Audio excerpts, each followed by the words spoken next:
बाल विकास की अवस्थाएं, आज हम इस टॉपिक को कवर करने वाले हैं। बाल विकास की अवस्थाओं को अलग अलग मनोवैज्ञानिकों ने अलग अलग रूप में बांटा है। ज़्यादातर मनोवैज्ञानिकों ने विकास की अवस्थाओं को निम्नलिखित 4 अवस्थाओं में बांटा है। पहला है शैशवावस्था 0 से 6 वर्ष, बाल्यावस्था 6 से 12 वर्ष, किशोरावस्था 12 से 18 वर्ष, वृद्धावस्था 18 से ऊपर। देखिए, जैसा कि मैंने स्टार्टिंग में ही बता दिया कि ये अलग अलग मनोवैज्ञानिकों के अनुसार इसमें थोड़ा बहुत डिफरेंट मिल सकता है। जैसे कि वृद्धावस्था की बात करें तो नोट देखिए, बाल मनोविज्ञान में शुरू की 3 अवस्थाएं ही महत्वपूर्ण हैं, क्योंकि यहाँ पर हम बाल मनोविज्ञान की बात कर रहे हैं, ठीक है, ना कि वयस्क मनोविज्ञान या प्रौढ़ मनोविज्ञान। तो ये पॉइंट हमारे परीक्षा की दृष्टि से इंपॉर्टेंट है, इस पे ध्यान देना है। शैशवावस्था 0 से 6 वर्ष, अध्ययन की दृष्टि से इसे 2 भागों में बांटा गया है। एक है शैशवकाल 0 से 3 वर्ष, दूसरा है पूर्व बाल्यावस्था 3 से 6 वर्ष। बाल्यावस्था के पहले की अवस्था को पूर्व बाल्यावस्था कहा गया। अब देखिए प्रश्न कैसा आया था, शैशवकाल की अवधि है, सीटेट 2015 में था, तो यहाँ पे ध्यान देना, जन्म से 2 वर्ष सही किया गया था, ठीक। शैशवावस्था की प्रमुख परिभाषाएं। शैशवावस्था सीखने का आदर्श या अनोखा काल है, ये कहा है वैलेंटाइन ने। शैशवावस्था द्वारा जीवन का पूरा क्रम निर्धारित होता है, एडलर ने कहा है। बालक को जो कुछ भी बनना होता है शुरू के 4-5 वर्षों में बन जाता है, सिगमंड फ्राइड का कथन है। 3 से 6 वर्ष के बालक प्रायः अर्ध स्वप्न की अवस्था में रहते हैं, ये थॉर्नडाइक का स्टेटमेंट है। बालक के हाथ, पैर एवं नेत्र उसके प्रारंभिक शिक्षक होते हैं, रूसो ने कहा है। बालक प्रथम 6 वर्षों में बाद के 12 वर्षों से दूना सीख लेता है, ये गेसेल ने कहा है। शैशवावस्था की प्रमुख विशेषताओं की बात करें तो शारीरिक एवं मानसिक विकास में तीव्रता हो जाती है। मूल प्रवृत्तियों पर आधारित व्यवहार होता है शैशवावस्था में। आत्म प्रेम एवं स्वार्थ की भावना होती है। पर निर्भरता एवं संवेगों का प्रदर्शन, दोहराने एवं अनुकरण द्वारा सीखने की प्रवृत्ति, अकेले एवं समूह में खेलने की प्रवृत्ति, विपरीत लिंगीय लगाव की भावना, जिज्ञासा की प्रवृत्ति, काम प्रवृत्ति की भावना, सामाजिक एवं नैतिक विकास का प्रारंभ शैशवावस्था में ही हो जाता है। अब नोट में यहां देखिएगा, मनोवैज्ञानिक फ्राइड के अनुसार शैशवावस्था में लड़कियों में इलेक्ट्रा भावना ग्रंथि, जिसे हम पित्त प्रेम कहते हैं, तथा लड़कों में ओडिपस भावना ग्रंथि, जिसे हम मात प्रेम कहते हैं, पाई जाती है। अब हम बात करते हैं बाल्यावस्था की। तो बाल्यावस्था 6 से 12 वर्ष है। अध्ययन की दृष्टि से इसे भी 2 भागों में बांटा गया है। पहला है संचय काल 6 से 9 वर्ष तक, दूसरा है पारिपाक काल या परवर्ती बाल्यावस्था जो कि 9 से 12 वर्ष है। नोट में देखिएगा, बाल्यावस्था को मनोवैज्ञानिकों ने प्राथमिक विद्यालय में प्रवेश की अवस्था कहा है, ये इंपॉर्टेंट है। निम्नलिखित में से कौन सा आयु समूह परवर्ती बाल्यावस्था श्रेणी के अंतर्गत आता है? देखिएगा, यहां पर मैंने ये जो दिया है इसलिए दिया है चूंकि ये प्रश्न पूछे गए हैं। तो देखिए क्या कहा है, परवर्ती बाल्यावस्था, तो परवर्ती बाल्यावस्था 9 से 12 वर्ष, क्या है भैया 9 से 12 वर्ष। पारिपाक काल भी इसको कहा जाता है। बाल्यावस्था की प्रमुख परिभाषाएं देख लेते हैं। बाल्यावस्था संवेगात्मक विकास का अनोखा काल है, कोल एवं ब्रूस ने कहा है। बाल्यावस्था मिथ्या परिपक्वता काल है, रॉस ने कहा है। बालकों के खेल उन कार्यों की पुनरावृत्ति है जो सृष्टि के आरंभ से उनके पूर्वज करते आ रहे हैं, स्टैनले हॉल ने कहा है। बालक को आनंद प्रदान करने वाली सरल कहानियों द्वारा नैतिक शिक्षा दी जानी चाहिए, कॉल्सनिक ने कहा है। बाल्यावस्था की प्रमुख विशेषताओं की बात कर लेते हैं। तो शारीरिक एवं मानसिक विकास में स्थायित्व आ जाता है। बुद्धि का अधिकतम विकास बाल्यावस्था में ही होता है, ये इंपॉर्टेंट पॉइंट है, ठीक है, कि प्रश्न आपका आ गया कि भाई बुद्धि का अधिकतम विकास किस अवस्था में हो जाता है, तो बाल्यावस्था हो जाएगा।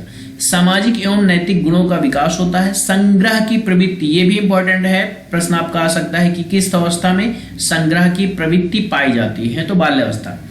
निरुद्देश भ्रमण की प्रवृत्ति, इस ये भी इंपॉर्टेंट है, लगभग सभी इंपॉर्टेंट है, लेकिन जो ज्यादा इंपॉर्टेंट उनको मैं बता दे रहा हूं। आप देखते हैं कि वह अवस्था बाल्यावस्था भी होती है जब बालक, खासकर लड़कों में ये प्रवृत्ति पाई जाती है कि घूमने निकल पड़े हैं और उनको पूछे कहाँ जा रहे हो तो खुद ही नहीं पता, बस ऐसे ही घूम रहा हूं। रचनात्मक कार्यों में आनंद, ये ज्यादातर होता है जिसे गर्ल्स में होता है, आर्ट वगैरह बनाना, उनको इसमें ज्यादा मजा आता है। जिज्ञासा की प्रबलता होती है। बहिर्मुखी व्यक्तित्व, रुचियों में परिवर्तन होता रहता है। बच्चे एक दूसरे को देख करके परिवर्तन करते रहते हैं, जैसे कि किसी ने बहुत अच्छा गाना गाया तो लगता है कि नहीं अब मैं सिंगर बनूंगा, अच्छा डांस किया तो लगता है कि नहीं मैं डांसर बनूंगा। ये सारी चीजें बाल्यावस्था में होती रहती हैं। काम प्रवृत्ति की सुसुप्तता, देखिए यहाँ पर शैशवावस्था में जो है कि काम प्रवृत्ति अधिक होता है, बस उस समय को द्वारा प्रदर्शित नहीं किया जाता, और किशोरावस्था में तो ये जो है कि अपनी चरम पे पहुंचता है, लेकिन बाल्यावस्था में ये सुसुप्तता की अवस्था में रहती है। वास्तविक जगत में प्रवेश, सामूहिक प्रवृत्ति की प्रबलता, देखिए बाल्यावस्था जो होती है उसमें ग्रुप का बड़ा महत्व होता है। बच्चे समूह में रहना पसंद करते हैं, समूह में खेलना पसंद करते हैं, गुटबाजी करते हैं, ठीक है, उनका अपना एक ग्रुप होता है। ठीक, चलिए अब देखते हैं प्रश्न कैसे यहाँ पे पूछा गया है। विकास की किस अवस्था में बुद्धि का अधिकतम विकास होता है? तो बाल्यावस्था। देखिए यूपी टेट में पूछा गया था, जिसे मैंने बताया कि इंपॉर्टेंट है। ठीक, अब हम बात कर लेते हैं किशोरावस्था की भाई, ठीक है। तो किशोरावस्था को देखते हैं। किशोरावस्था को अंग्रेजी में एडोलसेंस कहते हैं। यह लैटिन भाषा के एडोलिसियर से बना है, जिसका अर्थ होता है परिपक्वता की ओर बढ़ना। किशोरावस्था पर सर्वाधिक अध्ययन अमेरिकी मनोवैज्ञानिक स्टैनले हॉल ने किया है। नोट में देखिए स्टैनले हॉल ने एडोलसेंस नामक पुस्तक भी लिखी है। तो देखिए एडोलसेंस का मतलब ही होता है भाई किशोरावस्था, इसी नाम से स्टैनले हॉल ने एक किताब लिख डाली। ठीक, अब हम यहां पर देखते हैं किशोरावस्था की प्रमुख परिभाषाएं। किशोरावस्था तनाव, दबाव, संघर्ष एवं विरोध तूफान की अवस्था है। स्टैनले हॉल, ये तो लगभग इतनी ज्यादा पॉपुलर है ये स्टेटमेंट की सभी को पता है, ये भूलेंगे नहीं कोई। अगला है किशोरावस्था शैशवावस्था की पुनरावृत्ति है, तो ये रॉस ने कहा है। घनिष्ठ एवं व्यक्तिगत मित्रता उत्तर किशोरावस्था की पहचान है, वैलेंटाइन ने कहा है। आगे है किशोरावस्था अपराध प्रवृत्ति का नाजुक समय है, वैलेंटाइन। किशोर ही वर्तमान की शक्ति और भावी आशा को प्रस्तुत करता है, क्रो एंड क्रो ने कहा है। किशोर का निर्णय करने का कोई अनुभव नहीं होता, ये स्किनर महोदय ने कहा है। अब हम बात करते हैं किशोरावस्था की प्रमुख विशेषताओं की।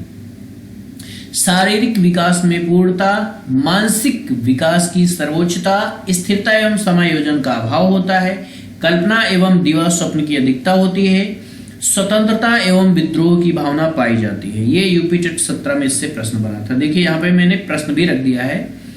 विद्रोह की भावना की प्रवृत्ति निम्नलिखित में से किस अवस्था से संबंधित है? तो क्या होगा भैया? पूर्व किशोरावस्था 12 से 14 वर्ष। ठीक, ये ध्यान देना है। देखिए यहाँ पर हो सकता है पूर्व किशोरावस्था ना दे करके सिर्फ किशोरावस्था दे दिया जाए, क्योंकि अब ऑप्शन में ऐसा दिया गया है। ठीक, देखिए ऑप्शन है बाल्यावस्था, शैशवावस्था, पूर्व किशोरावस्था, मध्य किशोरावस्था।